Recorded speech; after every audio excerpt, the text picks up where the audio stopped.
Good evening. How are you this evening? Well, you might be able to see that I'm in my office and I'm here and still here because I got a call in the afternoon and I was invited by Scripps Howard to talk about the emoluments and favors that Trump got when he refused to divest himself of his holdings and made this great pretense that his two sons would be in charge and somehow or other they would be independent. Well, and none of that happened. And so I agreed to do that, and as a result, I didn't get to walk and talk. So I'm kind of sitting and talking at my office before I leave.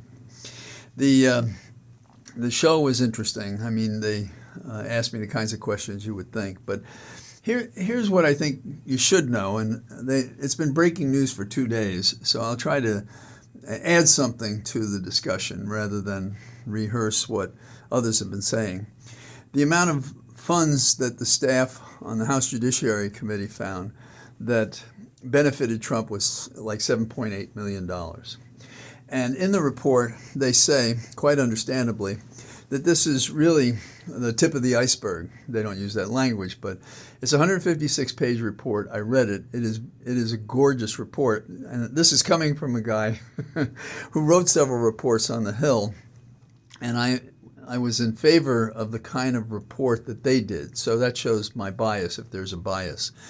But they had a bigger task in terms of time and expanse and resistance than I had to deal with in some of my investigations. Particularly, there was resistance to the subpoenas to get the information years ago that they needed for the report. And keep in mind, this has been a discussion that's been going on since 2016. At the end of the election, when Trump was elected, he wouldn't do anything to divest himself of the properties he owns and the benefits he was already getting from the 20 nation states in particular that he dealt with. And I think at the time there was 18. And I, among others, wrote a screed against him even taking office if there wasn't a provision for him to be isolated from his personal interest and be concerned only about the public's interest, the public policy that was involved.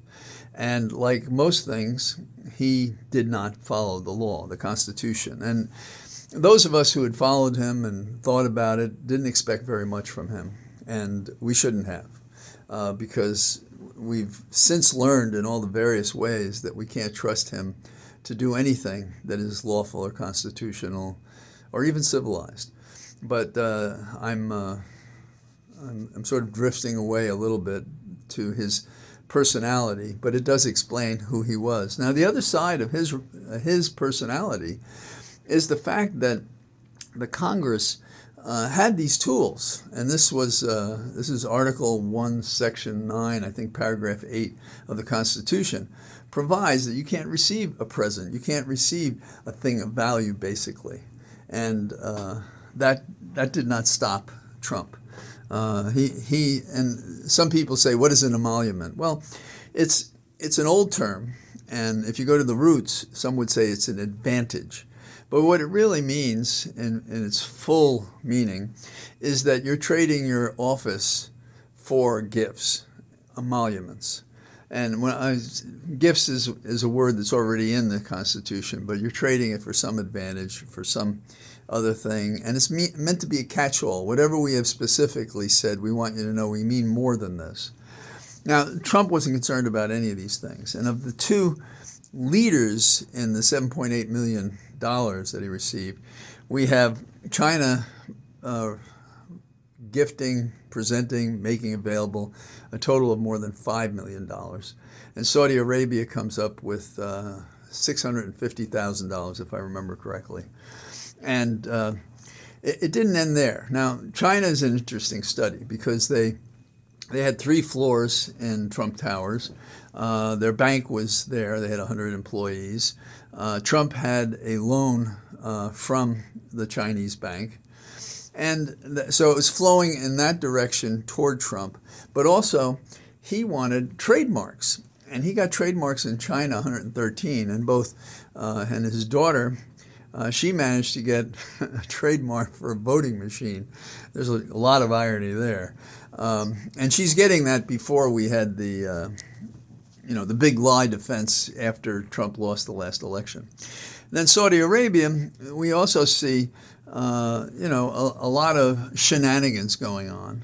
And, we have Saudi Arabia, we're not so concerned about Khashoggi.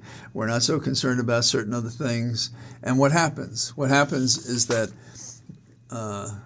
Saudi Arabia gets these benefits, and in exchange, Trump's son-in-law gets a part in a $2 billion equity firm with Saudi Arabia one day after he leaves government.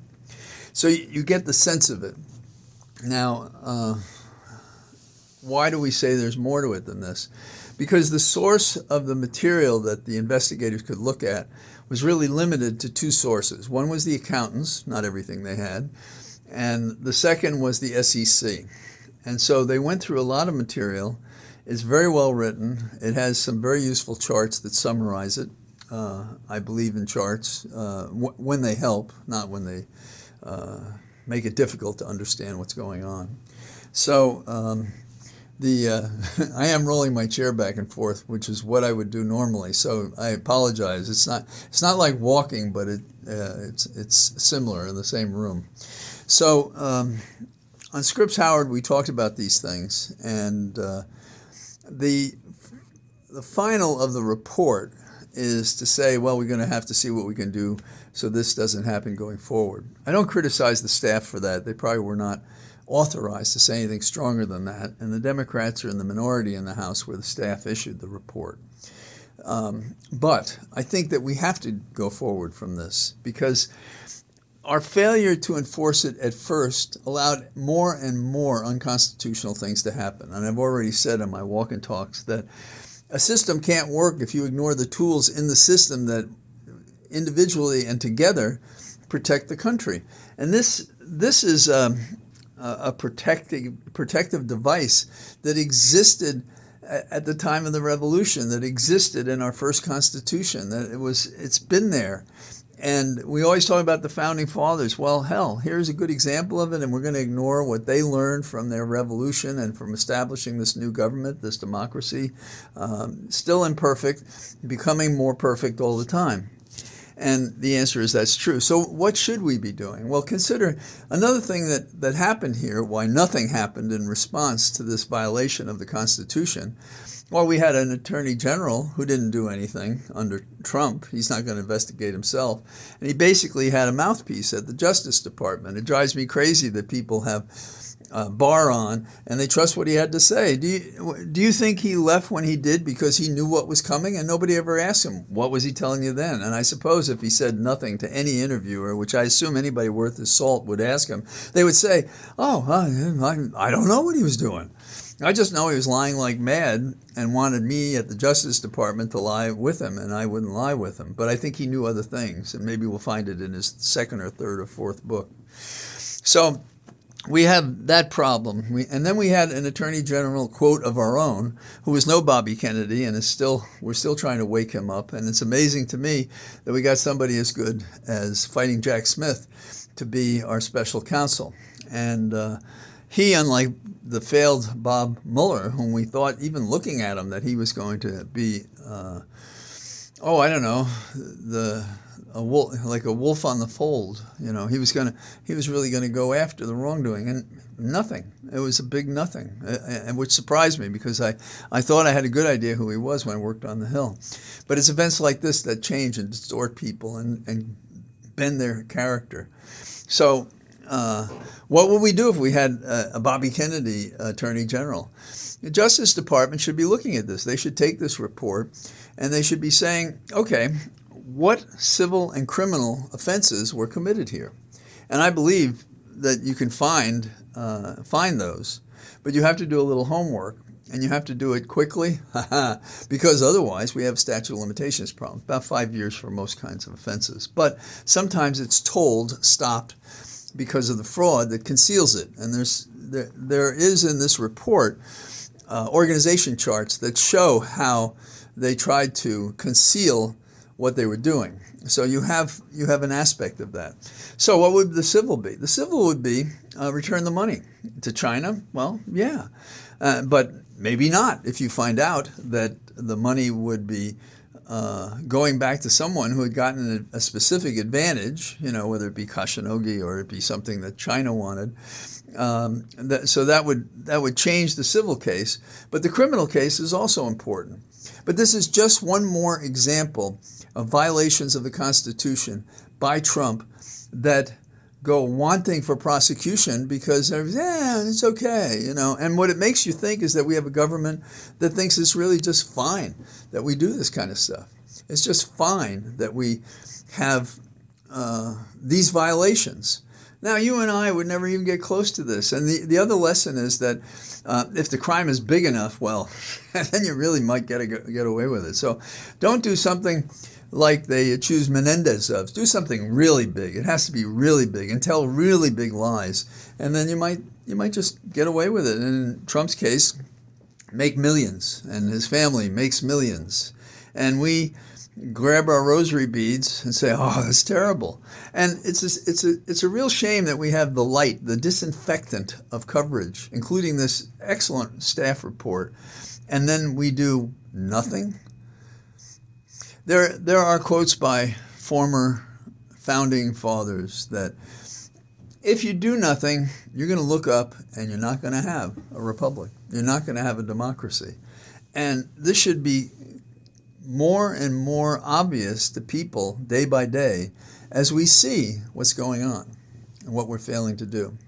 So now tomorrow is supposed to have a snowstorm, so maybe I'll be standing and talking inside a warm house with snow and ice outside. But today the weather isn't so cold, but it doesn't take long. And my theory in terms of global warming is that there are certain latitudes that are going to do better until they won't.